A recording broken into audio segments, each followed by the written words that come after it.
இந்த வீடியோ பார்க்குற யாராவது என்னை திட்டுறதா இருந்தால் மறக்காமல் கமெண்ட்டில் திட்டுங்க. ஏன்னா புரட்டாசி மாதம் அதுவும் மீறி நான்வெஜ் இருந்து தான் செய்ய போகிறேன். எங்கள் வீட்டில் பார்த்திங்கன்னா நான்வெஜ் புரட்டாசி மாதமாக சாப்பிடுவோம். விரதம் இருந்து படைக்கிற வழக்கம் எதுவும் இல்லாதனால சண்டே அதுமாக கடைக்கு போய் கொஞ்சமாக நண்டு மீன்லாம் வாங்கிட்டு வந்துட்டேன். வாங்கிட்டு வந்த கையில் அந்த நண்டு மீன்லாம் க்ளீன் பண்ணிவிட்டு மீனை வச்சு கொஞ்சமாக குழம்பு வச்சு நண்டு வறுவல் பண்ணிடலான்ற பிளானில் தான் இன்றைக்கி சமைக்க ஆரம்பித்தேன்.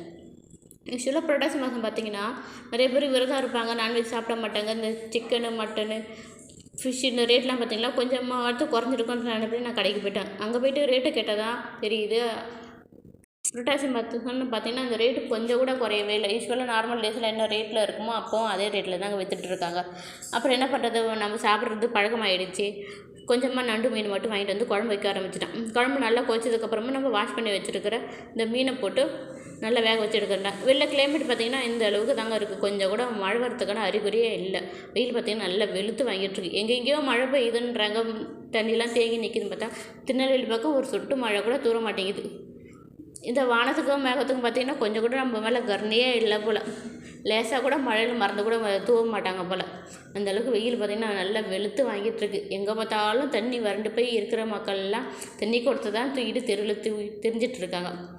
மீன் குழம்பு வச்சதுக்கப்புறமா சைடில் நண்டு வறுக்கிறதுக்காக நான் மசாலாவும் ரெடி பண்ண ஆரம்பித்தேன். துருவன தேங்காய் கூட பொட்டுக்கடலை, மிளகு, சீரகம், பெருஞ்சீரகம், கொஞ்சமாக சோம்பு இதெல்லாம் போட்டு காரத்துக்கு பச்சை மிளகா, கசகசா கொஞ்சமாக தண்ணியெலாம் சேர்த்து நல்லா பேஸ்ட்டு போல் நல்லா மைய அரைச்சிக்கிட்டு குழம்பு நல்லா கொதிச்சதுக்கப்புறமா இது ஸ்டவ் ஆஃபிட்டு இது ஒரு உரமாக வச்சுட்டு அடுத்து நண்டு மசாலாவுக்கு செய்கிறதுக்காக ஒரு பேனில் ஆயில் விட்டு ஆயில் நல்லா சூடானதுக்கப்புறமா சைட்லேயே முட்டை வேறு வேக வச்சுருந்தேன்னா அந்த முட்டை போடும்போது உடையாமல் இருக்கிறது ஒரு டிப்ஸு சொல்கிறேன்.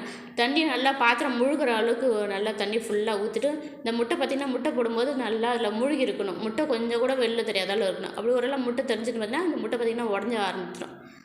சைடில் இந்த நண்டு வறுவலுக்கு வந்து நல்லா வெங்காயம்லாம் போட்டு வதக்கிட்டு இஞ்சி போட்டு நல்லா தட்டி போட்டுட்டு தக்காளியும் போட்டு வதக்கிட்டு நம்ம அரைச்சி வச்சு இந்த பேஸ்ட்டு இந்த நண்டுலாம் போட்டு நல்லா ஒரு 2 நிமிஷம் போல் நல்லா கிளறி விட்டு பச்சை வாசனை போகிற அளவுக்கு கிளறி விட்டுட்டு மசாலாவுக்கு பார்த்திங்கன்னா நம்ம யூஸ்வலாக வீட்டில் யூஸ் பண்ணுற மசாலா குழம்பு மிளகாத்தூள் 2 ஸ்பூன் போட்டுட்டு மல்லித்தூள், ஜீரகத்தூள், கரம் மசாலா, தனியாத்தூள்லாம் தேவையான அளவு போட்டு டேஸ்ட்டு உப்புலாம் போட்டுட்டு நல்லா ஒரு பரட்டை பட்டுட்டு நண்டு நல்லா வேகிற அளவுக்கு தண்ணியை ஊற்றிட்டு நல்லா வேக வச்சு எல்லாத்தையும் ரெடி பண்ணிட்டேன். சண்டே ஸ்பெஷலாக வந்து பார்த்தா நம்ம வீட்டில் மினி விருது இருந்தாங்க. ஃபுல்லாகவே நான்வெஜ் தான்.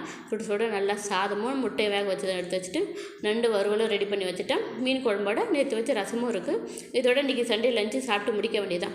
இதேமாதிரி நெக்ஸ்ட் வீடியோவில் பார்க்கலாம். வீடியோ பிடிச்சா மறக்காமல் லைக் பண்ணுங்கள். நம்மளோட சேனலை சப்ஸ்கிரைப் பண்ணிக்கோங்க. அடுத்ததான் மண்டே விலாகில் பார்க்கலாம். பாய்.